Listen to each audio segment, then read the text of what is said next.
nouvelles de films pour maniaques de films sur le cinéma, le DVD, Blu-ray et le 4K Ultra HD. Amazon, Crave, Disney+, Netflix et autres chaînes de diffusion en continu. Retrouvez nos critiques et plusieurs concours offerts à travers le pays.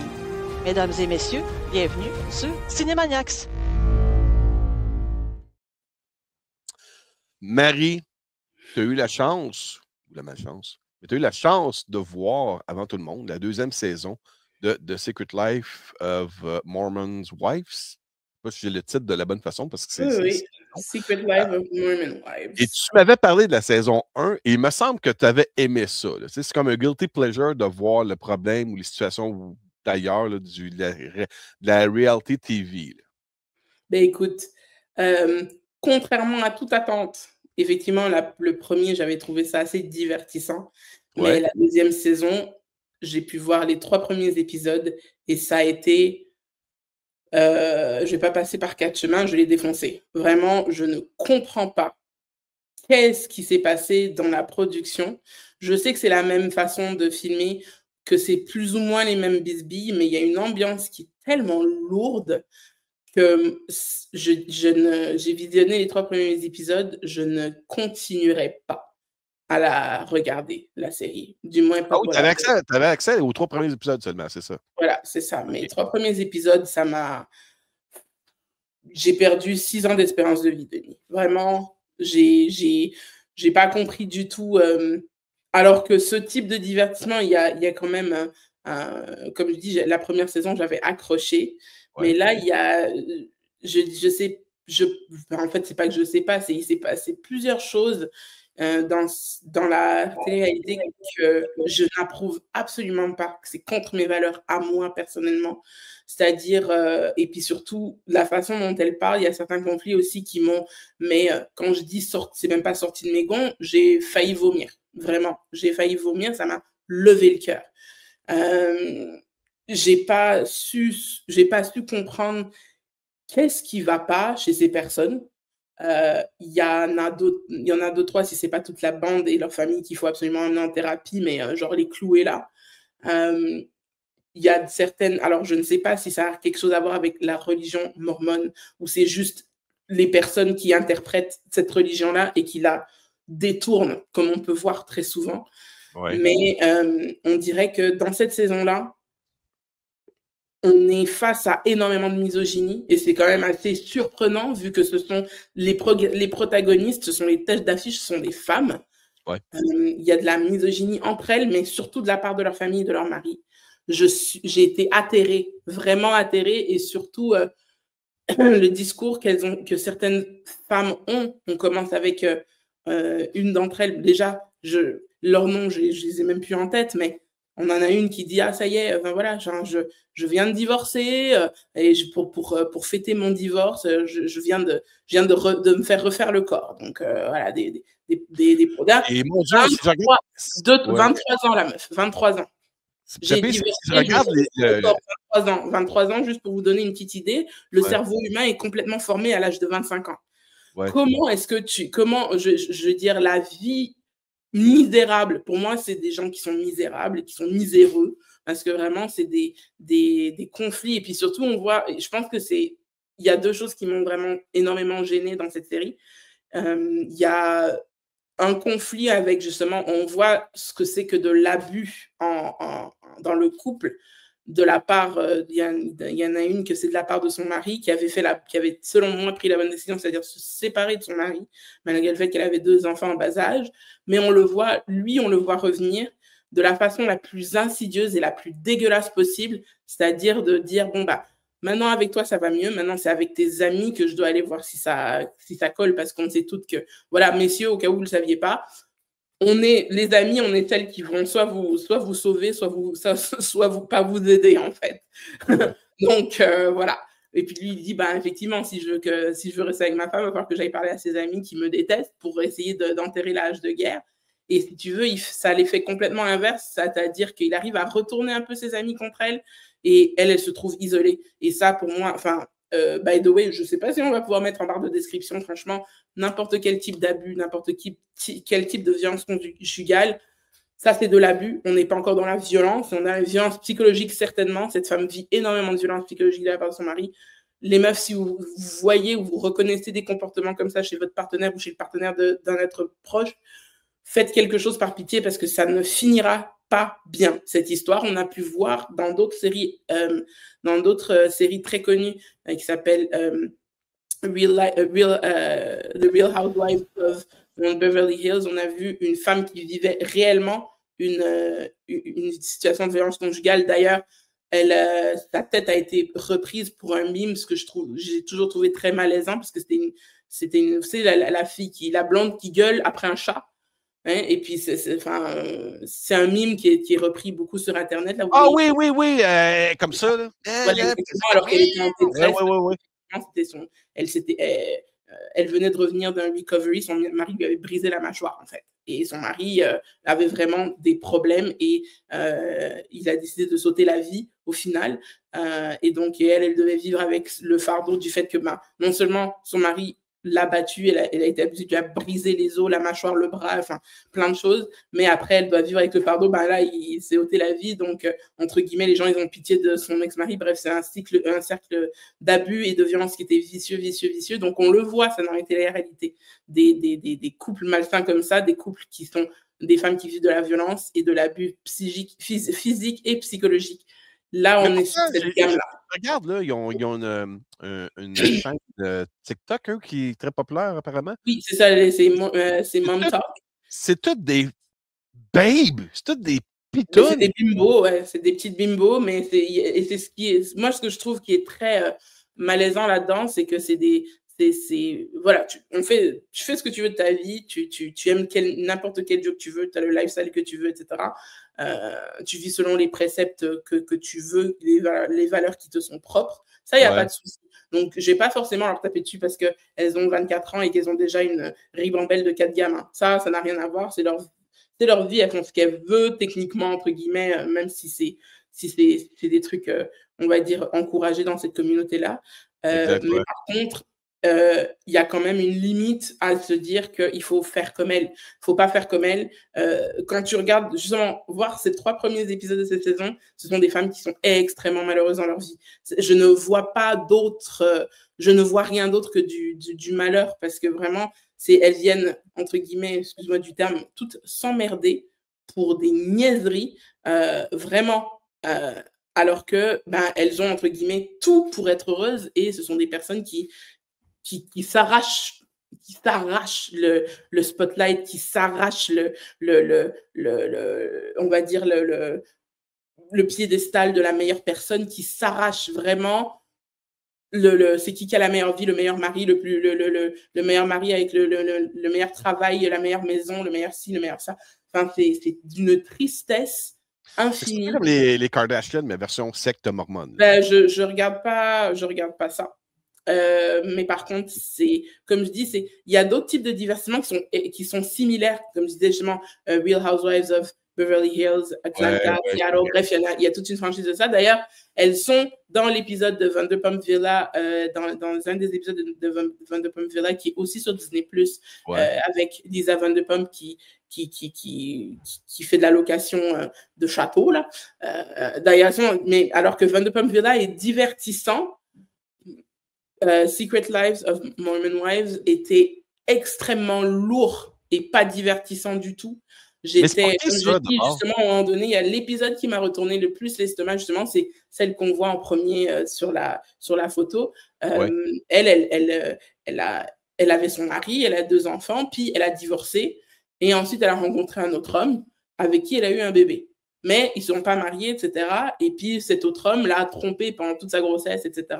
Et, entre guillemets, elle se rend compte dans cette saison-là, on va dire, comment je pourrais dire ça? Elle se rend compte parce que lui, il faisait du gaslight, il disait mais non, puis il avait supprimé des messages. Puis dans la 2e saison, on rencontre l'autre femme qui lui montre les messages, tous les messages que lui, il avait effacés. Et donc, elle se rend compte que ça allait beaucoup plus loin que ce qu'il disait et qu'effectivement, elle s'était fait tromper alors qu'elle était enceinte et qu'elle donnait naissance à leur bébé.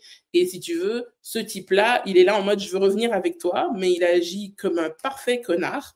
Et à un moment donné, il y a un repas de famille avec elle, sa propre famille et lui. Et si tu veux, son propre père à elle lui dit, tu te retrouves dans cette situation parce que tu as couché avec quelqu'un sans être marié et c'est bien fait pour toi. Et moi, comment dire, j'avais les oreilles qui chauffaient. Vraiment, là, si j'avais pu transcender l'écran de mon ordinateur pour aller dire à ce monsieur ma façon de penser, c'est dégueulasse de faire ça, surtout que cette femme-là, elle vivait une véritable détresse, une véritable peine. Je veux dire, d'ailleurs, je tiens, parce que malheureusement, je pense que c'est quelque chose qu'on va devoir parler aussi dans toutes, on en a déjà un peu parlé, la violence de l'abus dans les couples, etc.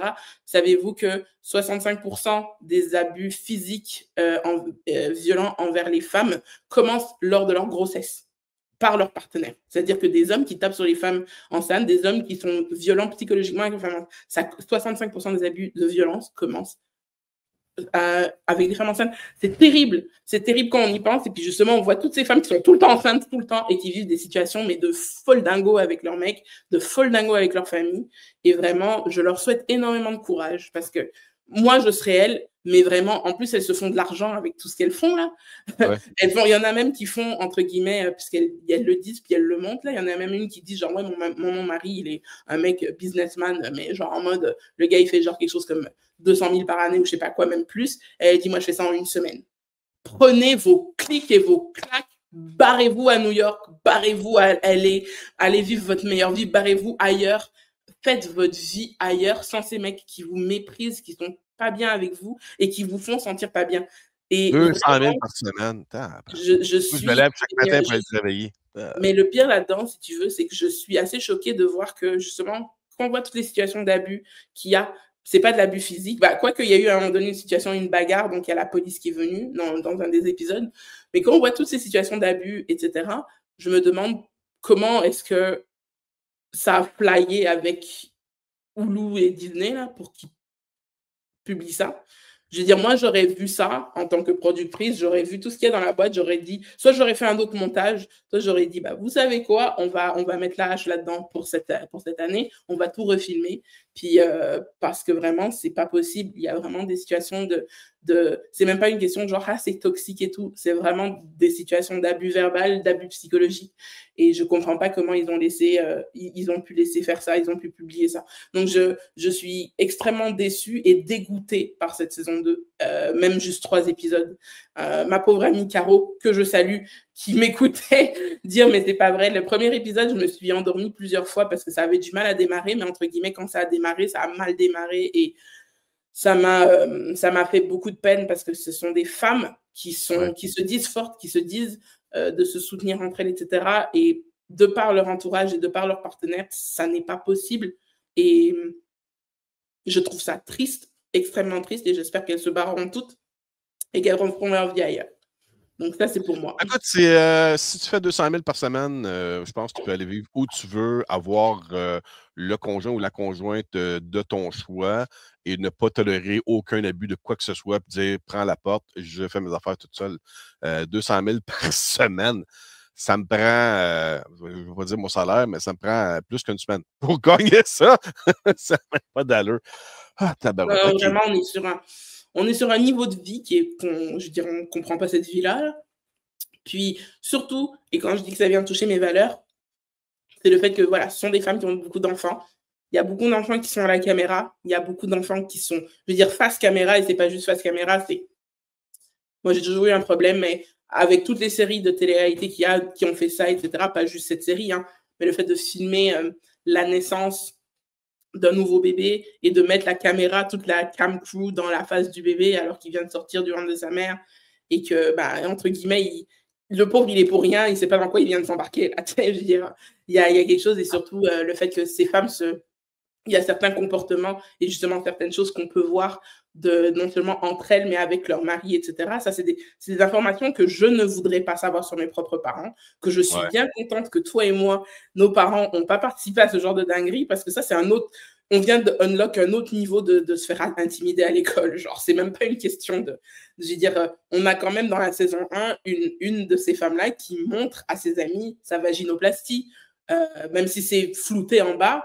elle est quand même là en mode spread eagle sur le lit, on va montrer ses amis, ah nanana, ma vaginoplastie. Donc on est quand même sur un niveau, moi j'en mourrais de honte de si c'était ma mère. Donc je veux dire, je ne vais même pas y penser, on va passer à un autre sujet. Donc vraiment, il y a vraiment quelque chose de se dire que les enfants sont, on est tous tributaires et on est tous responsables de sa propre personne, ça, il n'y a pas de souci. Mais justement, dans Vanderpump Villa, et ça, on fera